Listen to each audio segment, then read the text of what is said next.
Between 1972 and 1975, the armies of North and South Vietnam clashed in some of the greatest battles of the Vietnam War.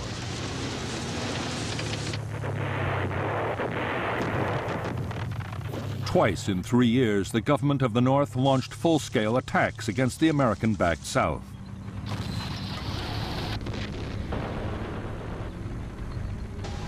What had been a war of hit-and-run and ambush became one of huge set-piece engagements between conventional armies.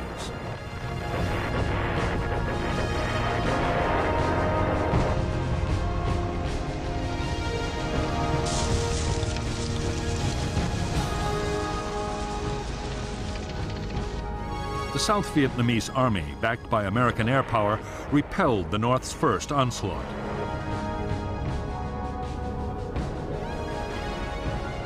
Over North Vietnam, the heaviest airstrikes of the war came close to bringing the country to its knees. But the North's second great offensive proved unstoppable.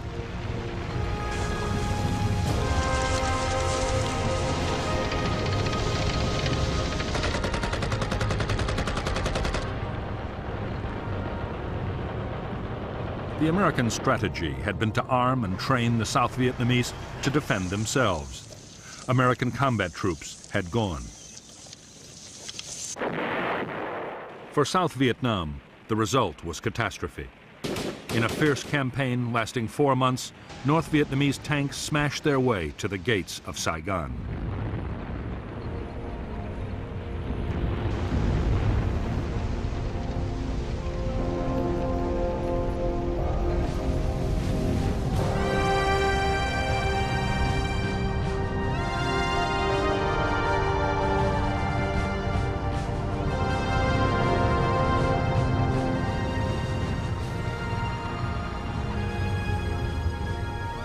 Hanoi's strategy for 1969 was to keep up the pressure in South Vietnam.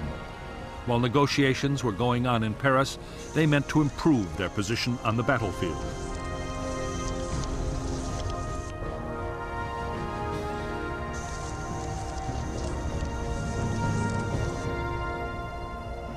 Half a million American troops were now deployed in the South. In February 1969, in an echo of the Tet Offensive the previous year, their bases were the targets of a major Viet Cong offensive. 1,140 Americans died. The newly inaugurated President Richard Nixon and his national security advisor Henry Kissinger immediately ordered retaliation.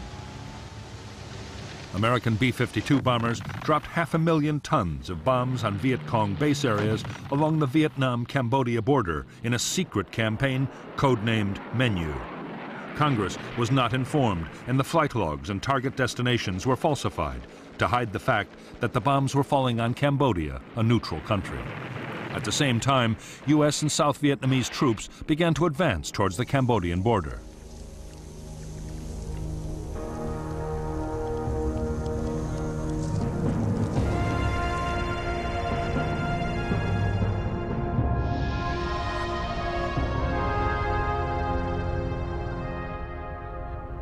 The Viet Cong offensive of spring 1969 had been launched by 4 divisions made up mostly of North Vietnamese Army units.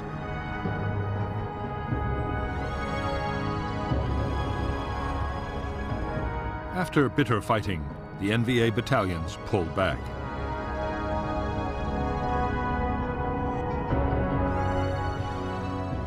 Only local NLF battalions were left behind, and those were ordered to break down into smaller groups.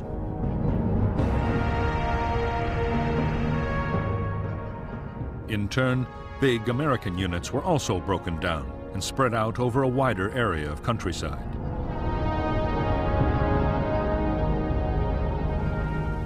Increasingly, American forces were paired with the South Vietnamese Army for operations in the most heavily populated areas of South Vietnam.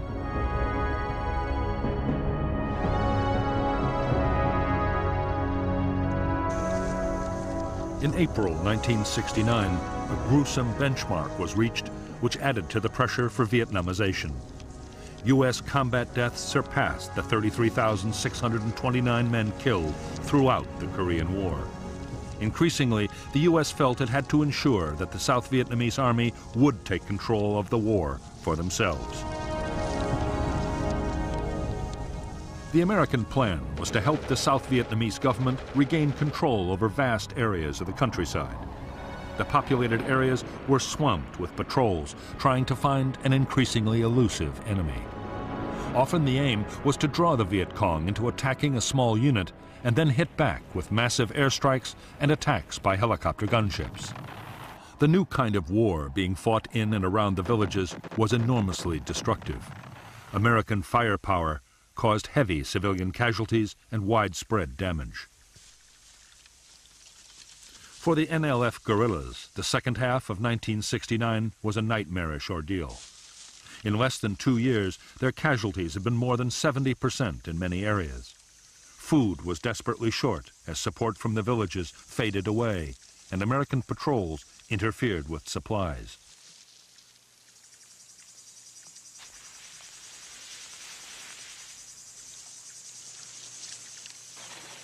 Meanwhile, the Phoenix program, a campaign run by the American Central Intelligence Agency and staffed by American and South Vietnamese soldiers, killed up to 40,000 people suspected of being NLF sympathizers. Thousands more were tortured and imprisoned. In that year, desertions from the NLF and NVA were over 28,000. However, morale in the South Vietnamese army was no better, with the number of desertions reaching almost 110,000. While South Vietnamese government forces fought to wrest control of the villages from the NLF, American planners turned their attention to Cambodia. Already the secret bombing campaign ordered by the American President Richard Nixon was well underway. Up to now, American ground forces had been banned from mounting operations into Cambodia. The country was legally neutral, and its leader since the 1950s, the flamboyant Prince Sihanouk, had played both sides. Sometimes an ally of the Americans, he also allowed the NVA to route the southern part of the Ho Chi Minh Trail through his kingdom and maintain their base areas along the heavily jungled eastern border with Vietnam. Then, in March 1970, there was a CIA-backed coup to oust Sihanouk. The new government, led by Lon Nol, immediately moved to eject all Viet Cong and North Vietnamese troops from Cambodian soil. Operations by the Americans and the South Vietnamese would follow.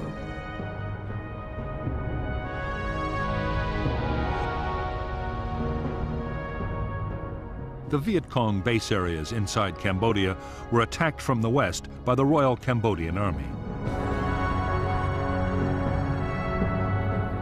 North Vietnam quickly diverted army units to defend them.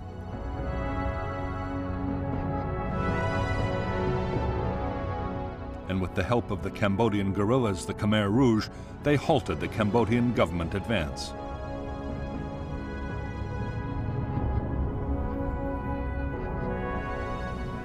Meanwhile, the Americans and the South Vietnamese had deployed powerful forces on their side of the border.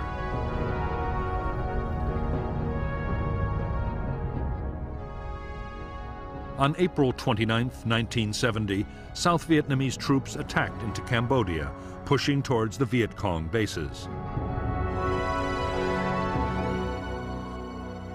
2 days later, the U.S. force of 30,000, including elements of 3 U.S. divisions, mounted a second attack.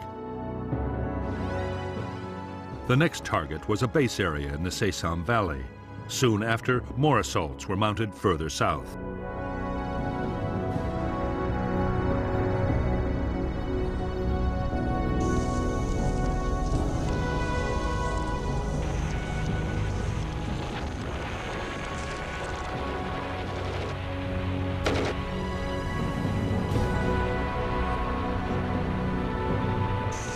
Operations in Cambodia lasted for 60 days. American and South Vietnamese troops uncovered vast jungle supply depots. They captured 28,500 weapons, as well as over 16 million rounds of small arms ammunition and 14 million pounds of rice.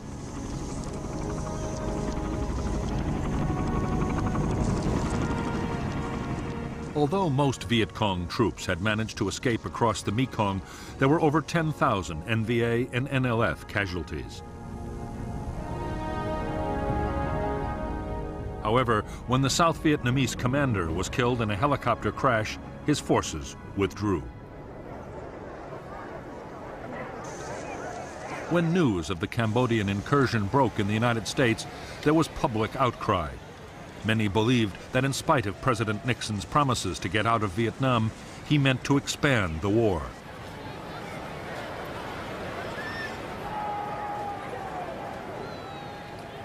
Protests erupted at universities all over the country.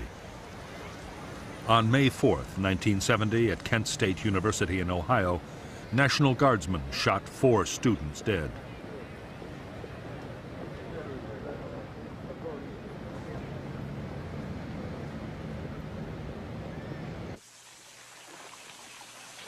The deep divisions about the U.S. role in Southeast Asia were having a powerful effect on American troops in Vietnam. Opinions about the war were divided, sometimes bitterly, as they were at home. Added to the conflict were growing tensions between the races and between social classes. It was a volatile and sometimes dangerous mix.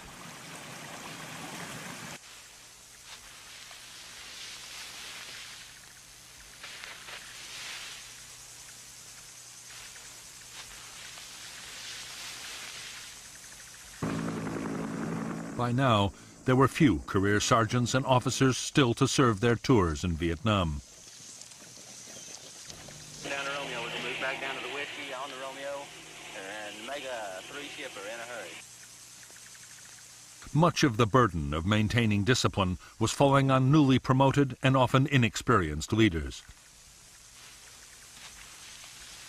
Between 1969 and 1971, the U.S. Army would record more than 700 attacks by troops on their officers.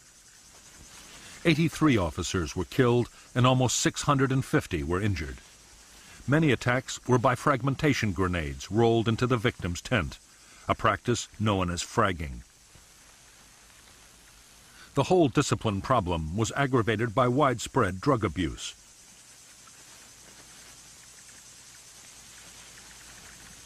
In 1971, fewer than 5,000 soldiers needed hospital treatment for combat wounds, but more than 20,500 were treated for serious drug abuse.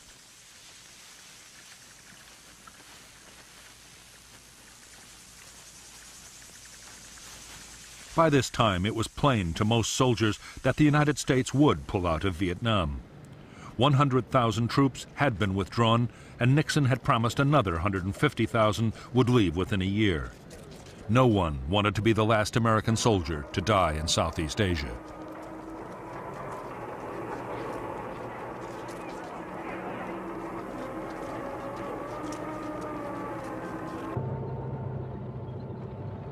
By the end of 1970, North Vietnam had replaced many of the losses suffered in the fighting of the previous year. Their leaders were intent on launching a new campaign, and floods of men and supplies were being sent down the Ho Chi Minh Trail through Laos and Cambodia to South Vietnam.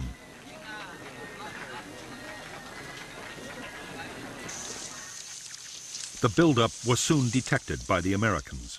U.S. commanders begged for permission to attack into Laos and once and for all destroy the supply lines down the Ho Chi Minh Trail.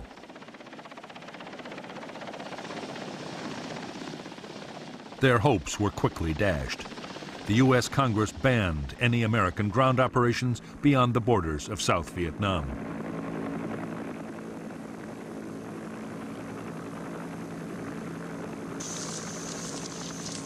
This time, Saigon's forces would have to go it alone. If successful, the administration argued, they would gain 2 years in which to build the South Vietnamese army.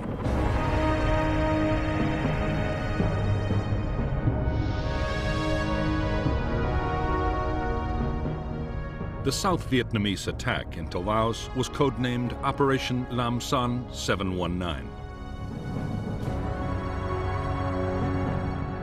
The offensive opened with the U.S. Army's 24th Corps clearing Route 9 to Khe Sanh.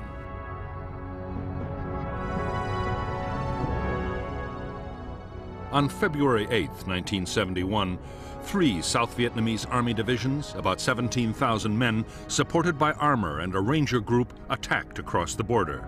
However, they were advancing into an NVA trap, carefully planned and with well-coordinated defenses.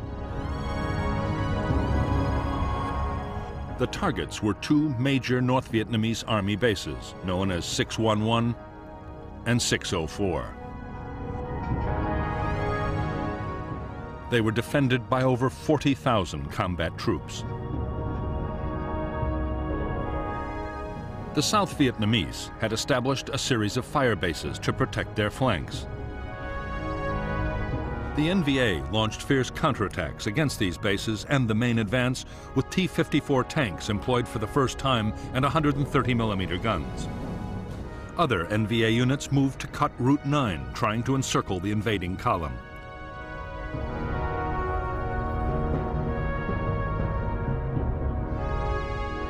Two South Vietnamese battalions were eventually airlifted into Tec Pon.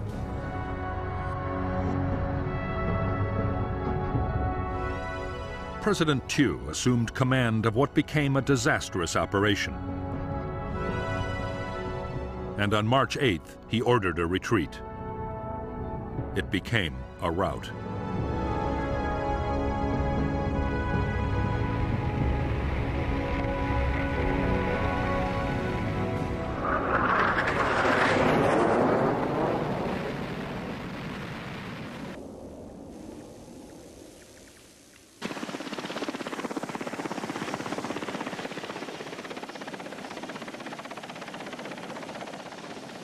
More than 9,000 Southern troops were killed or wounded. They lost 2/3 of their armored vehicles, and large numbers of helicopters and planes were destroyed or damaged.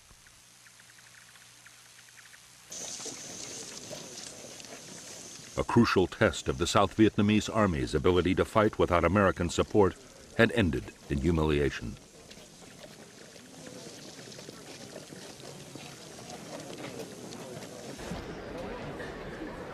Although the North Vietnamese had crushed the southern offensive, they too had suffered casualties. Defending their bases in Laos and in Cambodia the year before had cost thousands of dead and many vehicles and guns destroyed. Viet Cong units were now ordered to avoid major actions while they rebuilt their strength.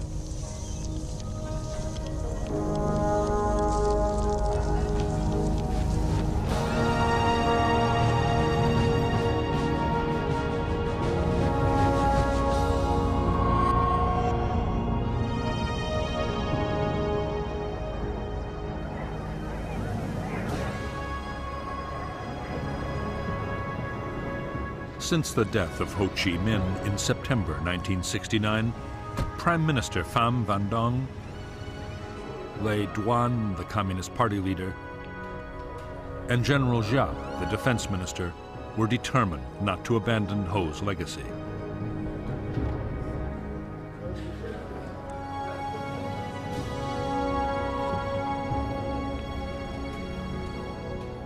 The struggle to reunite North and South Vietnam would go on, whatever the cost.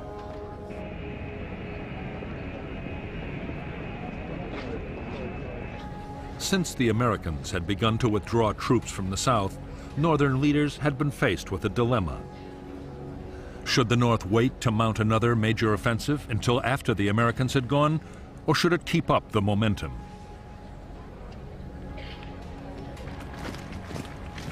In May 1971, the Politburo instructed General Giap to prepare a new campaign.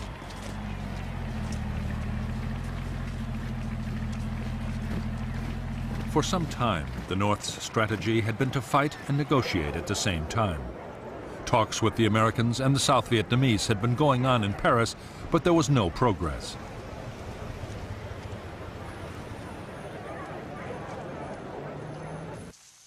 Northern leaders now believed that a victory on the battlefield might break the stalemate.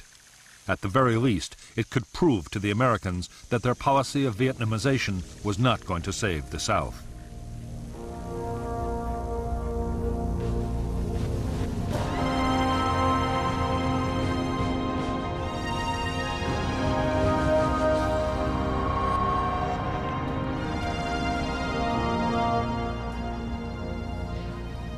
Although the U.S. President Richard Nixon believed that Vietnam was damaging the United States at home and abroad, he was not prepared to make peace at any price.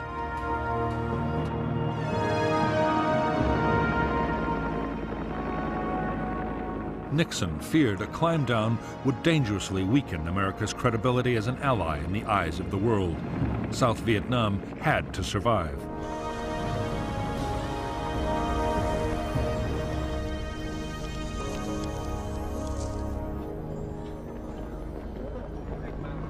As well as the formal peace negotiations in Paris, there were also secret meetings between Henry Kissinger, Nixon's national security advisor, and the North Vietnamese.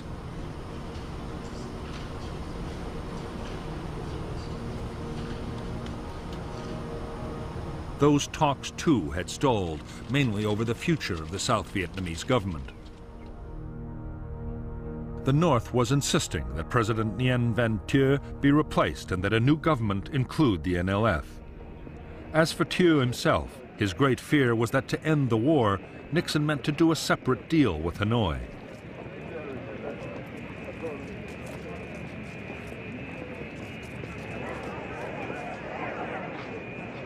In fact, Nixon and his advisor, Henry Kissinger, were looking not to North Vietnam, but to Moscow and Beijing. Nixon's hope was that the Chinese or the Russians would put pressure on the North Vietnamese to compromise. In February 1972, he embarked on the first visit by an American president to Communist China.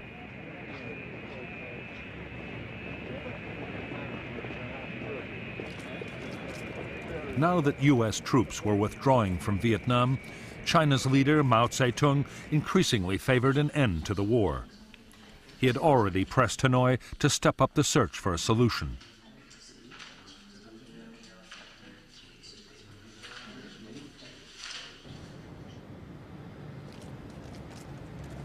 Neither Nixon nor his advisors were aware of it, but because of centuries of mistrust, North Vietnam had no intention of listening to the Chinese.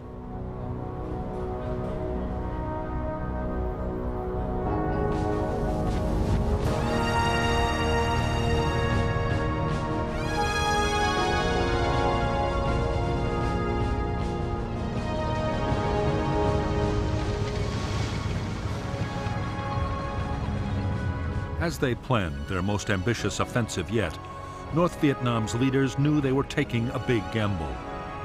There would still be U.S. troops in South Vietnam which could easily be reinforced. The question was, would the Americans send major combat units to save their South Vietnamese allies? Northern planners decided that in an American election year, they would not.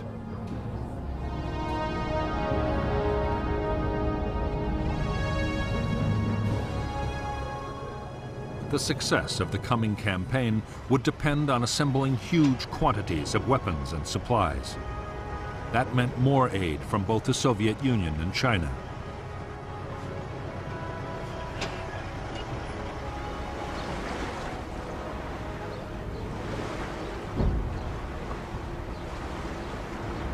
Although by now both superpowers were reluctant supporters of the war, neither was prepared to lose influence to the other. As a result, the North succeeded in getting increased arms deliveries from both Moscow and Beijing.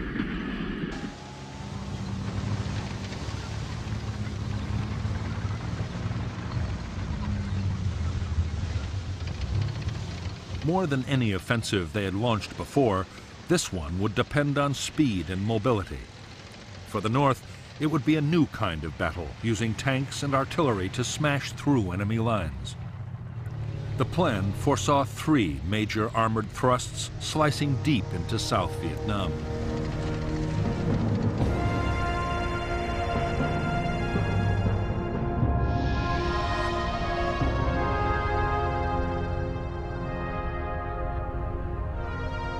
The first North Vietnamese attack would cross the demilitarized zone separating North and South and push east from Laos.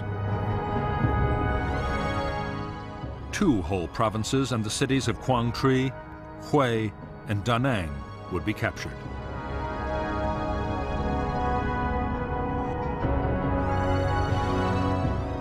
The second thrust would attack through the central highlands to the coast at Ki Non.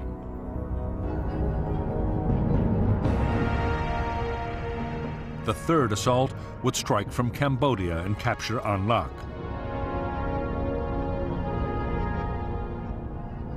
There, a provisional revolutionary government would be established for the south.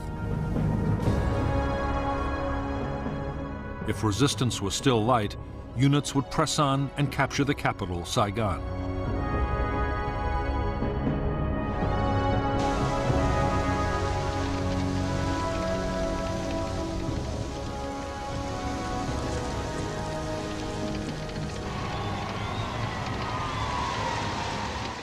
North Vietnamese commanders knew that attacking the south in 3 different places was a risky plan.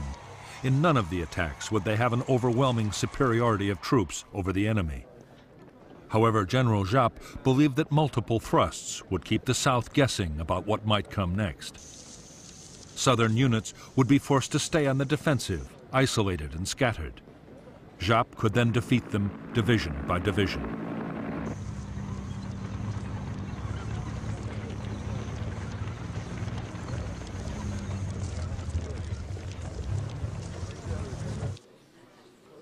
Northern leaders calculated that even limited success would leave the NVA in control of large areas of South Vietnam.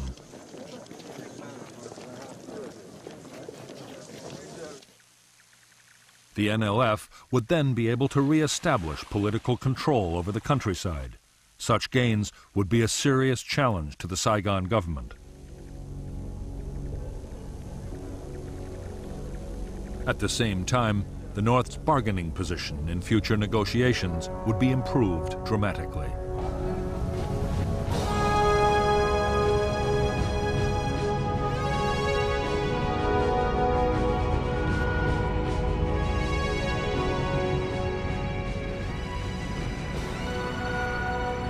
By January 1st, 1972, only 133,000 U.S. servicemen remained in South Vietnam. 2/3 of American troops had gone in 2 years. Australian and New Zealand contingents were also about to leave, and South Korean forces had already begun to return home.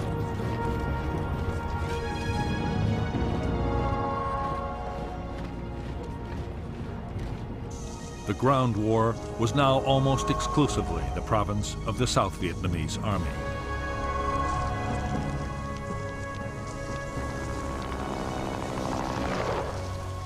As Vietnamization had gone on, U.S. field commanders had been under orders from Washington to keep American casualties down. Most operations were now defensive, designed to protect U.S. bases from mortar and rocket attacks.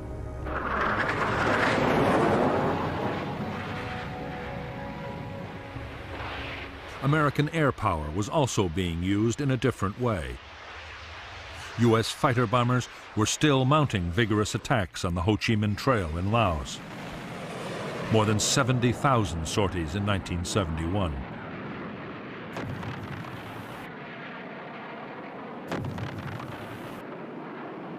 But American air activity in South Vietnam had fallen dramatically. There, the South Vietnamese Air Force was expected to look after most ground support operations.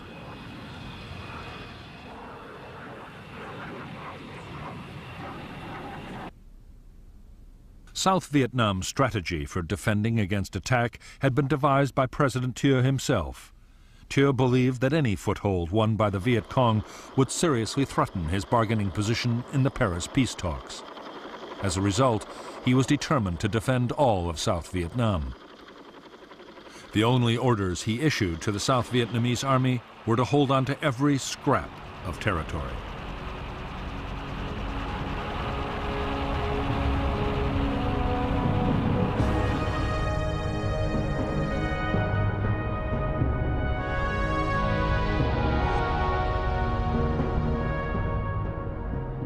The front line of the South Vietnamese Army's defense was a string of forts and outposts along the borders. Behind the forts were the Army divisions, but each was responsible only for the defensive territory around its own base.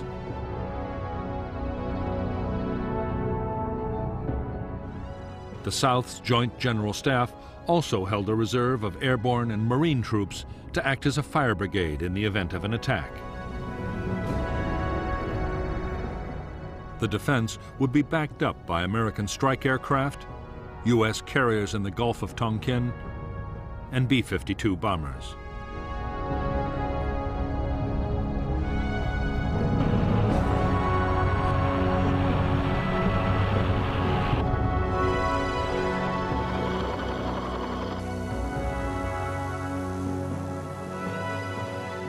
For years, the United States had pressed President Thieu to improve the lot of the South Vietnamese people. Only then, the argument went, could support for the NLF in the countryside be undermined. By early 1972, Thieu had begun to introduce some of the reforms the Americans had wanted. Thieu introduced a program to give peasants ownership of the land they tilled. A school was established to train local headmen to administer their villages.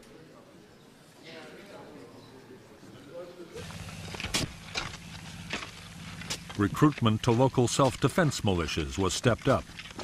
Thieu's hollow boast was that 97% of all hamlets and villages in the South were under government control.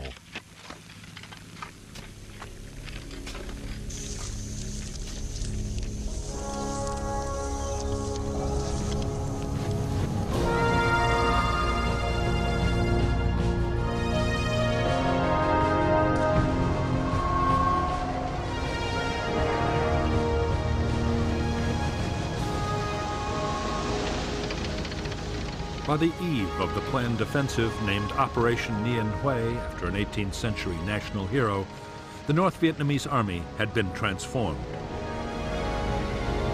It now had fully equipped armored regiments. Artillery forces had been strengthened. From weapons to radios, all the frontline divisions were better equipped than ever before.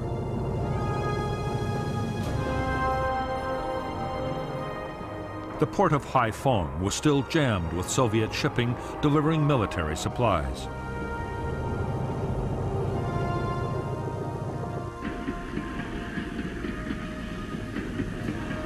With the American bombing of North Vietnam long over, trains loaded with troops, tanks, and field guns could move with no risk from attack.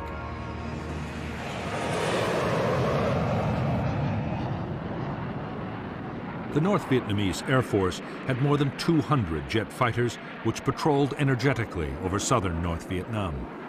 But they rarely flew over the supply trails in Laos where American aircraft were most active. Nor would they play any direct part in the planned offensive.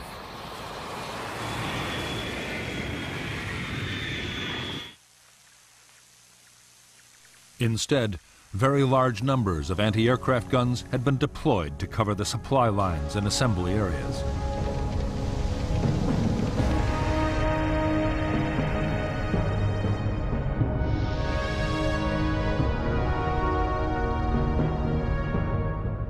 Above the demilitarized zone, General Giap deployed 2 divisions, including the elite 308th and 3 independent infantry regiments.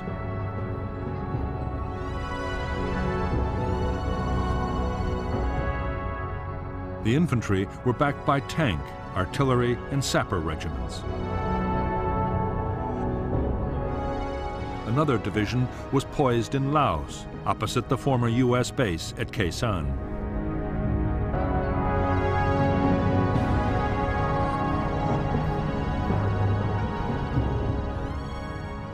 In the early months of 1972, the North Vietnamese infiltrated a division supported by independent infantry regiments into South Vietnam. Another 2 divisions were already on the coastal plain. More divisions were deployed on the western border.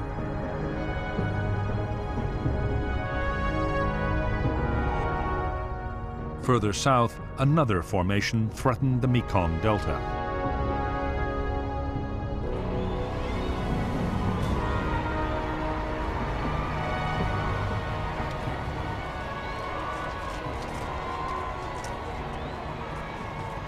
Until now, North Vietnam had been fighting an infantry war.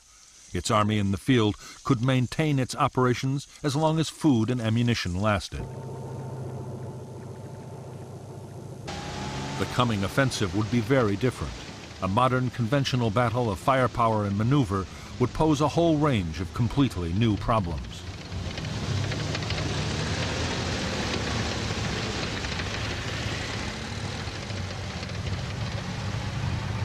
The 125,000 men now massing on South Vietnam's borders would be going into battle alongside over 600 tanks, a bigger army than General Patton had commanded in World War II.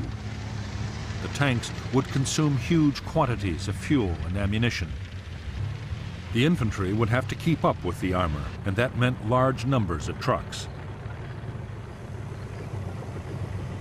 The battle would move fast, putting strains on the communication and command systems unlike anything the Army had met before.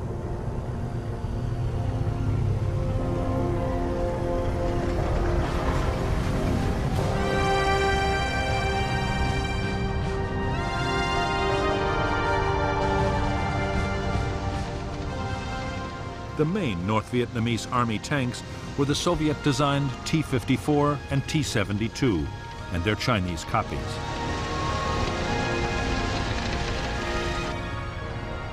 They were armed with a powerful 100mm gun and were highly robust vehicles, easy to maintain on the battlefield.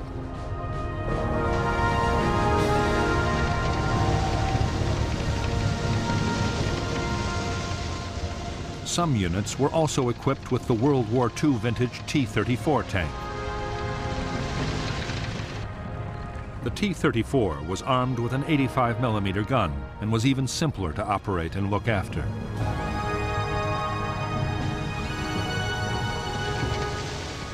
Like the T-55, it could fire either armor-piercing or high-explosive shells.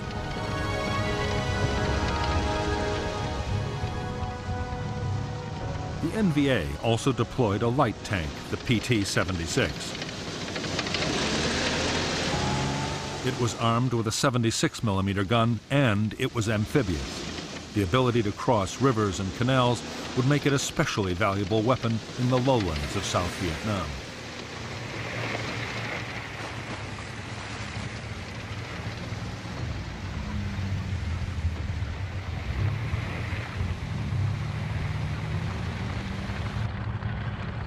North Vietnamese artillery ranged from the superb Soviet-made 130mm field gun to rockets and mortars of every size.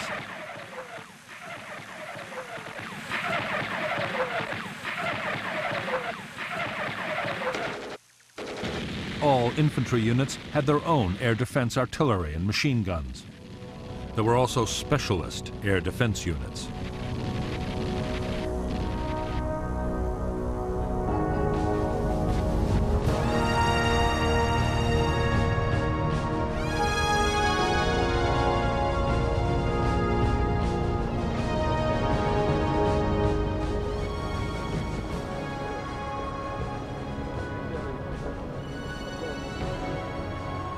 In 12 years of war in South Vietnam, Laos, and Cambodia, Viet Cong forces had suffered appalling losses. By early 1972, over 600,000 North Vietnamese Army troops and NLF had died. As well as those killed in battle, many thousands had perished from disease and American air attacks on the long journey down the Ho Chi Minh Trail.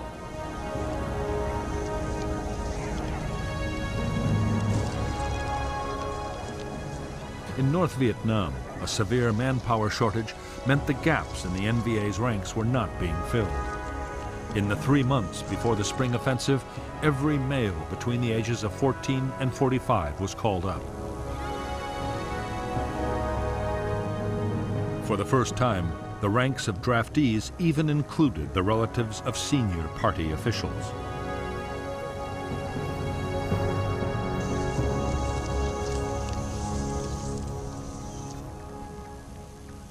The NLF in South Vietnam was also suffering a manpower crisis.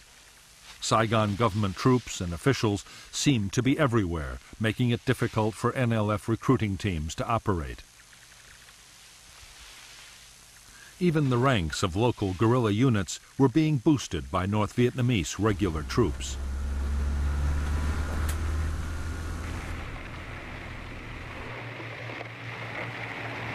The Northerners faced a host of problems, not least the lack of friends and relatives to provide information, food, and a hiding place.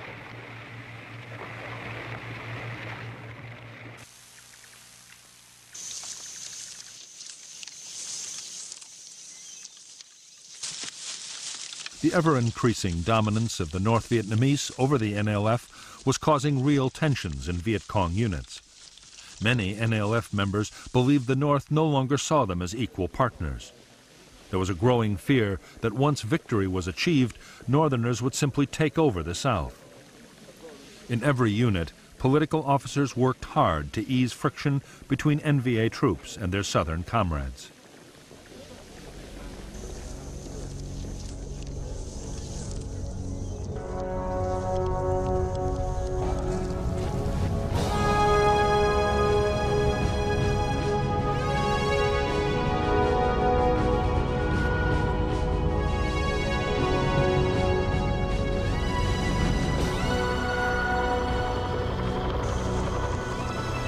By January 1972, the armed forces of South Vietnam had grown to over 1 million men. The Americans' Vietnamization program was in full swing, with a massive equipment and training effort. The Army's supply and logistics system was also being built up to cope with a whole new scale of operations.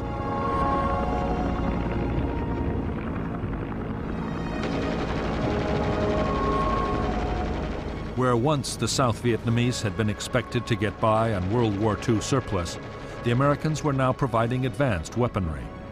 The infantry got nearly 1 million M16 rifles and 20,000 machine guns. Heavy weapons included 400 new tanks and 2,000 howitzers, while the Air Force was built up to 2,000 planes. It would soon be the 4th largest air force in the world.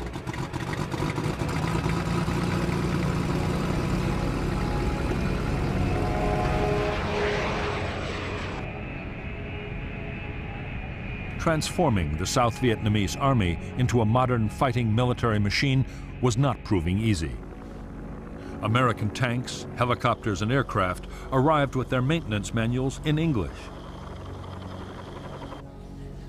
South Vietnamese personnel, training to be technical specialists, had first to go through language school. Most American advisors agreed that building up the South Vietnamese armed forces into a credible defense was going to take more time than anyone had realized.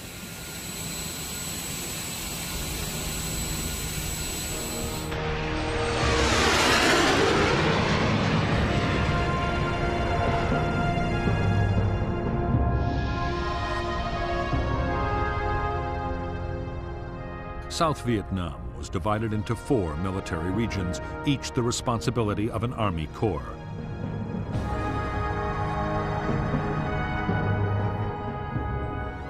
Altogether, the South fielded 11 infantry divisions and an airborne division, 3 Marine brigades, 10 Ranger groups, and 4 brigades of tanks.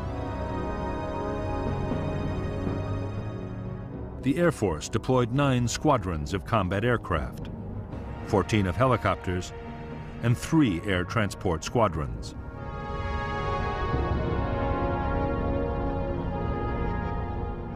U.S. Army combat forces were now down to a handful of units at Da Nang, around Saigon, and at Can Tho in the Delta.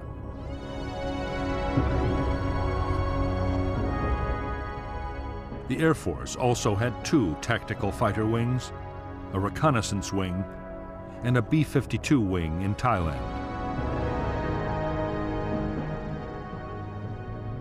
The Navy carriers Hancock and Coral Sea were still on Yankee Station in the Gulf of Tonkin.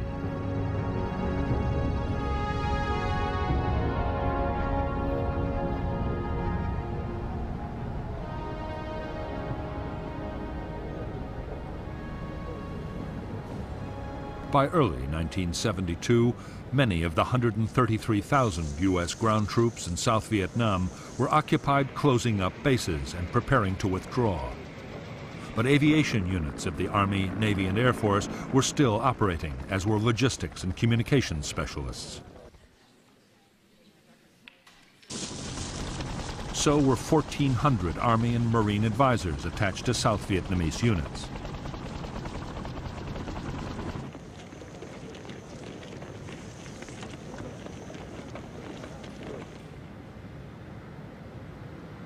In spite of American protests, most of the South Vietnamese Army's infantry divisions were static defense forces.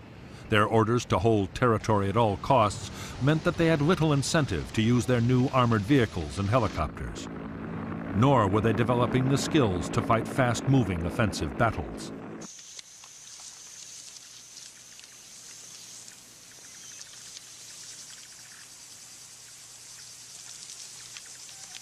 Because the Army's infantry divisions had their own territory to defend, they had grown increasingly settled. The divisional bases were soon surrounded by shanty towns as soldiers' families set up home close by.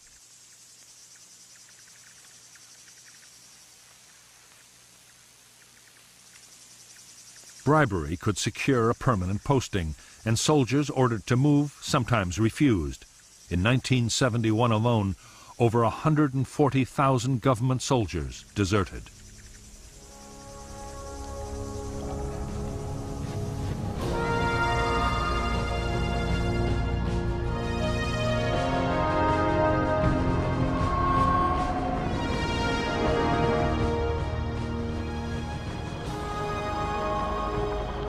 In the battles ahead, Southern forces would be faced with large North Vietnamese armored formations for the first time in the war.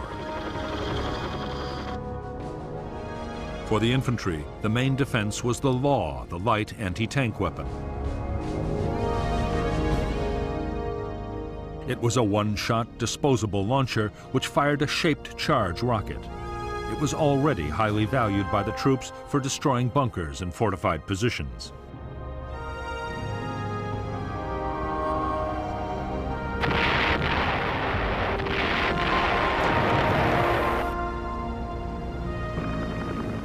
It was the Americans who still had the most mobile and powerful anti-tank defense. The TOW was a wire-guided anti-tank missile, often mounted on a helicopter gunship. It had a range of more than 3,000 meters and was highly accurate.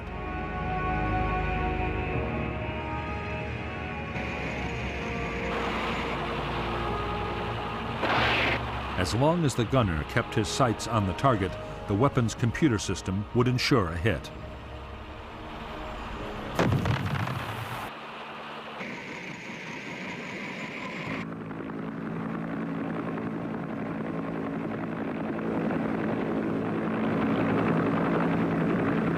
The most effective helicopter gunship in American service was the Huey Cobra. It was a revolutionary design. The gunner sat in front with the pilot above and behind. The Cobra was fast, able to fly at over 200 miles per hour and highly maneuverable.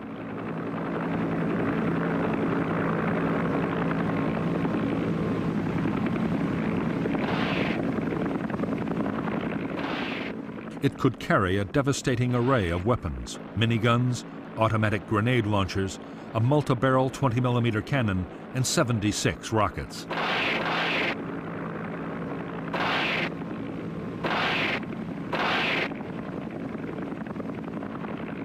American gunships and the South Vietnamese Air Force's attack planes would provide most of the support for ground troops. However, vastly more destructive American air power was always present in the background. B-52 bombers, some able to carry over 31 tons of bombs, were still attacking targets in Laos and Cambodia.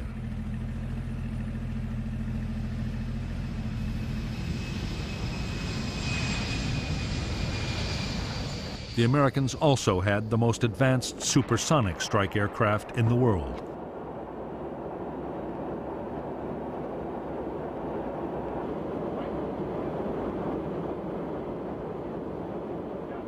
The F-111 had a unique swing-wing design. With the wings extended, it could make low-speed landings. In swept-back configuration, it could fly at 1,600 miles an hour. The F-111 had advanced computer navigation and could bomb targets at night and in the worst weather.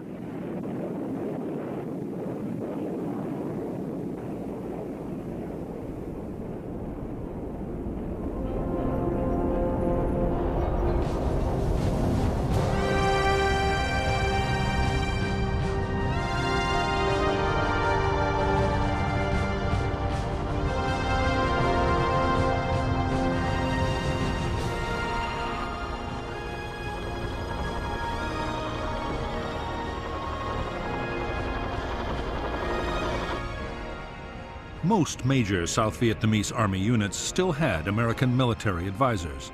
They were usually career soldiers, many on their second or even third tour of duty in Vietnam. The main role of advisors to infantry units was to coordinate the vast array of American firepower still on call. They also offered encouragement and tactical advice.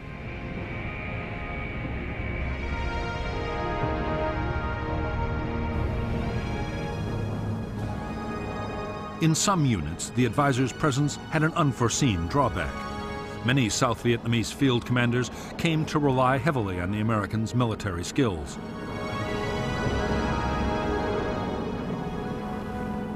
As the months went on and advisors were gradually withdrawn, large numbers of South Vietnamese officers would find themselves unable to command on their own.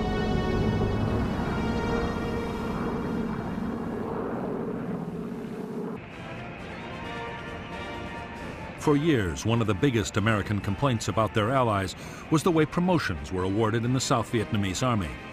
Political patronage was rife. The social connections of senior officers were far more important than their professional competence.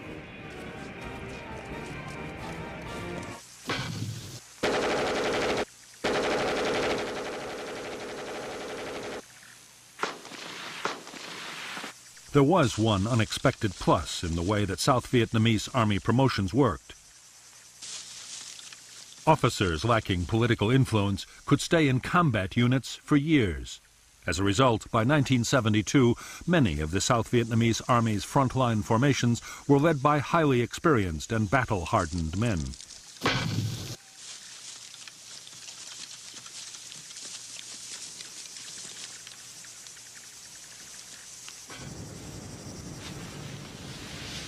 Amongst the many problems besetting the South Vietnamese armed forces, poor training was one of the worst. Army culture held training in contempt. When the military schools requested combat-experienced instructors, most frontline units unloaded their worst men. As a result, some training units failed to produce soldiers with even the most basic military skills.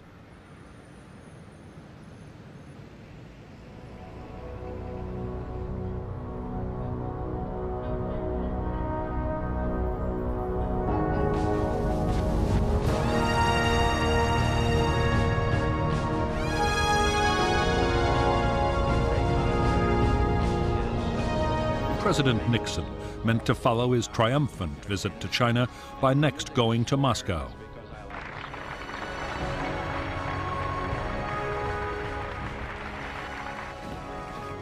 Hopes were high that relations between the world's great powers were entering a new era. In fact, events in Vietnam were about to threaten the whole plan. Since the American bombing of North Vietnam had ended in late 1968, U.S. reconnaissance activity had been intense.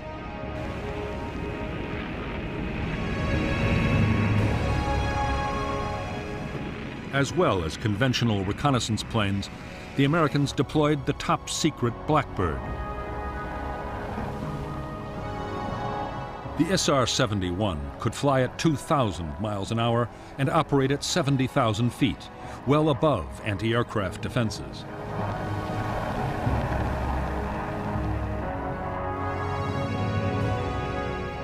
By the opening weeks of 1972, reconnaissance pictures of southern North Vietnam, as well as the border areas of Laos and Cambodia, had shown a dramatic communist buildup.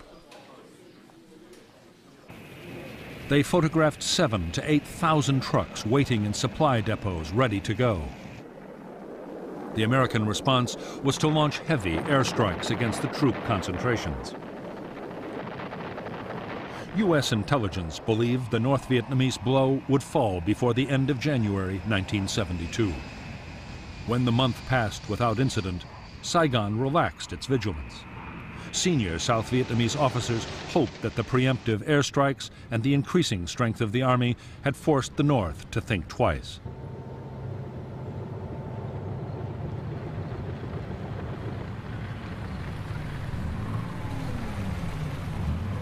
So confident were the Americans that the U.S. Defense Secretary, Melvin Laird, told Congress that a major communist offensive was not a serious possibility.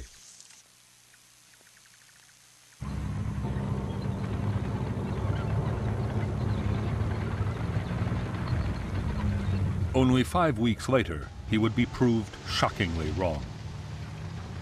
By late March 1972, in hundreds of North Vietnamese Army command posts and dugouts, the countdown had already begun.